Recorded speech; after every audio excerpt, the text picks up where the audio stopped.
일본 정부가 기존보다 사거리를 늘린 장사정 순항미사일 개발을 추진하기로 해 논란이 일고 있습니다. 일본 주요 언론을 포함해 야당에서도 적 기지 공격 능력을 보유하는 것과 다를 바 없다고 평가하고 있는데요. 구체적으로 일본 NHK에 따르면 일본 정부는 적의 사정권 밖에서 공격할 수 있는 지대함 장사정 순항미사일인 스탠드오프 미사일을 개발하기 위해 내년도 예산안에 335억엔을 반영할 계획이라는 것입니다. 즉 현재 육상 자유대가 활용 중인 12인식 지대함 유도탄을 5년에 걸쳐 개량해 사정거리를 1000km로 늘리겠다는 것인데요. 이 사정거리 1000km는 일본에서 북한까지 타격할 수 있는 수준이며 발사 위치에 따라 중국까지 도달할 수 있는 능력이죠. 이에 따라 일본산 장거리 순항미사일 개발을 추진하는 첫 사례가 될 것으로 보입니다. 심지어 일본은 F-15 전투기에 탑재하는 장거리 공대지 미사일 도입도 추진하고 있습니다. 이 역시 사거리가 900km에 달하는 것으로 알려졌죠. 결국 이 계획이 실현될 경우 일본은 탄도미사일 발사시설 등 적국에 있는 기지를 폭격기나 순항 크루즈 미사일로 공격해 파괴하는 능력을 보유하게 되는데요. 실제로 이에 대해 요미우리 신문도 스탠드오프 미사일이 앞으로 적의 미사일 기지 등을 공격하는 데 활용할 수 있을 것으로 보인다고 분석했습니다. 그런데 이러한 일본 정부의 국방계획이 이른바 전수방위 원칙에 어긋난다는 논란을 불러일으키고 있는데요. 전수방위 개념은 일본이 2차 대전 패전 이후 헌법에 명문화한 원칙으로 상대방으로부터 무력 공격을 받았을 경우에만 방위력을 행사하고 그 방위력 행사 역시 스스로를 지키기 위한 최소한으로만 제한한다는 것을 의미합니다. 따라서 최근 일본의 무력 증강을 볼 때 현재 일본 당국이 전수방위 원칙을 넘어 군사 대국을 꿈꾸고 있다는 우려가 나올 수밖에 없죠. 그런데 이 같은 일본의 계획이 알려지자 사정거리에 포함된 북한은 크게 발끈했는데요. 22일 북한 조선중앙통신은 일본 당국은 2021년도부터 5년 동안 12식 지대함 유도탄의 사거리를 늘린다는 결정을 정식 발표했다며 이는 침략전쟁 수단들을 버젓이 갖춰나가겠다는 공공연한 선언이나 다름이 없다고 비난한 것입니다. 그러면서 주변국을 항시 사거리 안에 두고 불의의 대륙 재침 야망을 이뤄보자는 것이라고 지적했죠. 또한 일본이 또다시 해외 침략의 길에 뛰어들려고 위험천만한 군사 대국화 색동을 강행하는 것은 스스로 재앙을 불러오는 어리석은 망동이라며 비난 수위를 높였는데요. 특히 조선중앙통신은 패전의 교훈을 망각하고 분별 없이 날뛰다가는 제가 지른 불에 타 죽는 신세를 면치 못할 것이라면서 격한 말들까지 쏟아냈습니다. 게다가 최근 북한과 일본은 미사일 문제뿐만 아니라 일본인 납북자 문제로도 신경전을 벌이고 있는 상황인데요. 일본은 현재까지 북한이 자국민 17명을 납치했다고 공식적으로 밝힌 가운데 이들 중 12명은 미해결 상태로 남아있다고 주장하고 있습니다. 반면 북한은 12명 가운데 요코타 메구미를 비롯한 8명은 이미 사망했고 4명은 애초에 북한에 들어오지도 않았다며 현재로서 남아있는 납북자 문제는 전혀 없다는 입장으로 맞서고 있는 상황이죠. 실제로 이번 23일 북한 관영 매체도 일본 정객들이 계속 납북자 문제를 거들면서 국제사회와 연대를 떠들어대는 것은 정치적 목적 실현에 악용하자는데 더러운 속심이 있다며 비난을 퍼부었습니다. 그러면서 악명 높은 반공화국 모략단체를 내세워 어리석은 납치극을 계속 꾸며내고 행방불명자를 북에 의한 납치 피해자로 둔갑시키는 짓도 서슴지 않고 있다고 주장했죠. 또한 북한은 일본은 세계 최대의 전범국이자 납치 범죄국이라면서 납치 문제에서 피해자는 바로 우리라는 점을 강조하기도 했습니다. 이렇게 일본인 납북자 문제로 양국의 신경전이 촉발된 가운데 일본의 미사일 문제로 양국의 갈등이 한층 더 격화되는 양상입니다. 사실 일본은 방위비를 10년 가까이 늘려오면서 북한을 포함한 한국과 중국 등 주변국들의 비난을 자초해왔는데요. 특히 아베 총리가 2차 집권한 이후인 2013년부터 일본은 해마다 방위 예산을 증액해왔습니다. 그리고 아베 정권을 계승하고 있는 스가 총리 역시 이 같은 정책 기조를 이어가고 있는 양상이죠. 실제로 스가 총리는 지난달 항공자위대를 방문한 자리에서 안보 환경은 점점 더 어려워지고 있고 우주와 사이버라는 새로운 영역에서의 대응이 요구되고 있다며 육해공 각 자위대의 장벽을 초월해 대처하는 것이 중요하다면서 국방 예산 증액 이유를 해명한 바 있습니다. 이에 따라 일본의 내년도 방위 예산은 2020년 예산보다 약 3,100억 원 정도 늘어난 56조 원으로 사상 최대를 기록하게 되었는데요. 그리고 이 예산에는 신형 23 두 척을 새로 만들기 위한 비용이 포함된 것으로 알려졌습니다. 이렇게 현재 일본은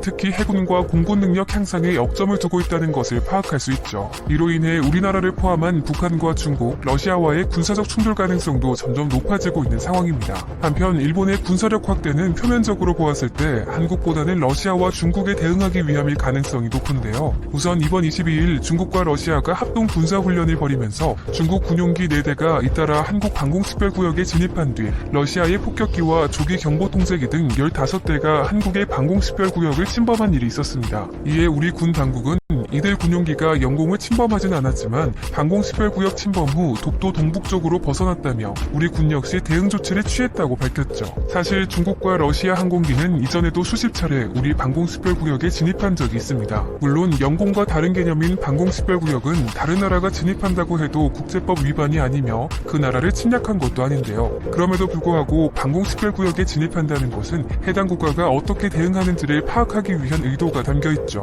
즉 중국과 러시아군은 한국 방공식별구역을 어느 선까지 진입했을 때 한국 공군이 대응하는지, 그리고 어떤 전투기가 무슨 무기를 동원해 대응하는지를 알아보려 한 것입니다. 결국 우리 군의 항의를 받은 중국과 러시아군 당국은 이번 훈련에 대해 양군의 전략협력 수준 및 연합행동 능력을 높이며 전 세계의 전략적 안정을 위한 차원이었다며 제3국을 겨냥한 것은 아니라고 밝혔습니다. 그런데 같은 시각 일본 역시 중국과 러시아의 움직임에 전투기를 긴급 발진시킨 것으로 드러났는데요. 일본 당국이 항공자위대 전투기를 긴급 발진시켜 중국과 러시아에 대응했다고 밝힌 것입니다. 또한 일본 방위성도 중국과 러시아 폭격기에 일본 영공 침범은 없었지만 일부가 일본 방공식별구역을 통과했다고 설명했죠. 이에 따라 일본 교도통신은 중국 인민해방군이 러시아군이 실시하는 대규모 군사연습에 2018년부터 3년 연속 참가하고 있다는 소식을 전하면서 이번 중러 합동군사훈련에 대해 중국과 러시아가 긴밀한 군사협력을 과시하면서 한미일을 견제하려는 의도가 있다고 분석했는데요. 특히 내년 초 바이든 행정부 출범을 앞두고 한미일 3국의 안보 공조가 어느 정도인지 시험해보려 했다는 것입니다. 실제로 현재 많은 전문가들도 중러 양국이 연말에 대규모 연합훈련을 한국과 일본 중간지대에서 펼친 것은 바이든 행정부 출범을 앞두고 미국 동맹국들을 흔들기 위한 것이라는 분석을 내놓고 있습니다. 더욱이 이번 22일 연합훈련이 끝난 뒤 중국과 러시아 외교장관 간의 전화통화가 드러나며 미국 동맹국 흔들기라는 분석에 더욱 힘이 실리고 있는데요. 바로 왕이 중국 외교부장이 세계가 혼란할수록 중러 관계는 더욱 안정돼야 하며 양국의 전면적 전략 협력 가치는 갈수록 소중해지고 있다고 언급하자 알렉세이 라브로프 러시아 외무장관도 미국의 다자주의 파괴 행위를 강력히 반대한다며 미국의 러시아에 대한 압박을 저지하고 중러 양국의 공동이익을 지킬 것이라고 화답한 것입니다. 한마디로 미국을 향한 비난을 쏟아내면서 반미 연합전선을 공고히 한 것이죠. 그런데 현재 전문가들은 중국과 러시아의 군사훈련이 일본의 군사력 확대에 빌미가 되고 있다고 평가하고 있는데요. 먼저 지난해 일본 항공자위대 전투기가 외국 항공기에 대응해 긴급 발진한 사례는 총 947차례에 이르는 것으로 알려졌습니다. 이는 하루에 두세 번꼴로 전투기를 추격시킨 셈이죠.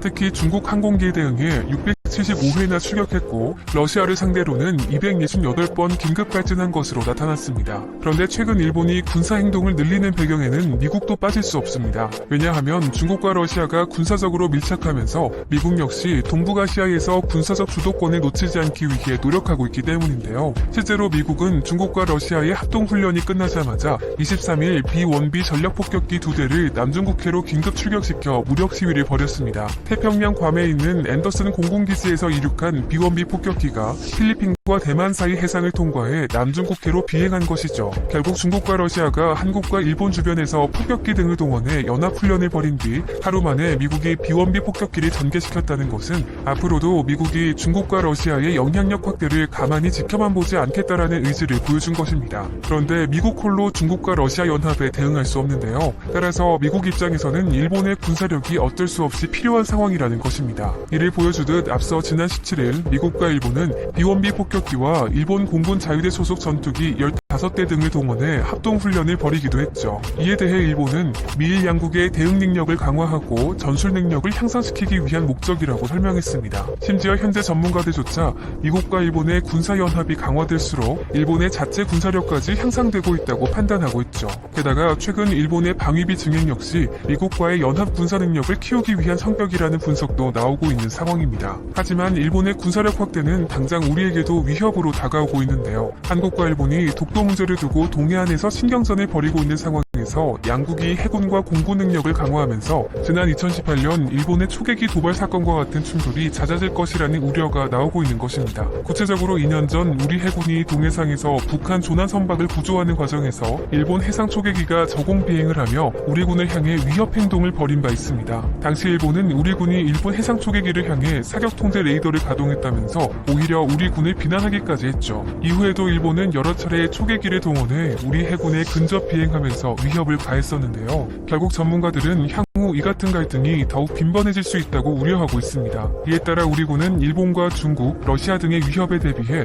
우리 영해와 영공을 방어하기 위한 해군과 공군력 확충에 집중하고 있는 상황이죠. 특히 우리 해군은 2045년까지 해양강국으로 자리매김하는 것을 목표로 해군 비전 2045 계획을 수립하고 경항공모함 등을 확보할 구상입니다. 또한 해군 항공사령부를 새로 창설해 우리 영해뿐 아니라 세계 각지에서 다양한 해상 항공작전을 수행할 수 있는 역량을 목표로 준비하고 있는데요. 한편으로 지난해 러시아 군용기가 독도 영공을 침범한 이후 현재 우리 해군과 공군은 함께 협력해 동해상에서 주변국들의 군사행동에 대응하기 위한 노력까지 기울이고 있습니다. 앞으로 미국을 겨냥한 중국과 러시아의 군사연대뿐 아니라 일본과의 군사적 갈등을 대비한 우리 군의 역량이